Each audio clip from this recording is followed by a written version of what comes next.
नमस्कार. तर तुम्हाला आता मी हा ड्रेस घातलेला आहे. आता याला का नाही गेल्या वर्षी घातलेला माहित आहे ना, तरी घातला नाही आणि जाताना एकच वेळा घातलेला. हे आहे ना खाली इंटरलॉक म्हणजे हे नाही पिको. ठीक आहे, तर आता पिको करणार आहे आणि ह्याला नॉट्स तर आहेत असे बांधण्यासाठी, तरी लुक येणं झालाय.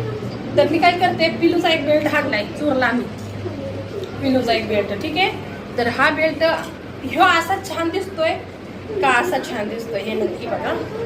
चला या बेल्टला लावूया. हा ते बांधला तरी का नाही एक विचित्र दिसतंय. तर सांगा हा असा छान दिसतोय का बिना बेल्टचा छान दिसत होता. तर हे बघा केस धुतलेत चिटाकलेत आणि तुम्हाला मेहंदीचा व्हिडिओ येईल लवकर. तर कसा छान कुठला चांगला वाटतो, हा लुक का बिना बेल्टचा. आता बेल्ट पण काढून दाखवते अजून बघा. आणि बांधून सुद्धा लुक येणं झालाय बांधून सुद्धा. ठीक आहे, तर नक्की सांगा.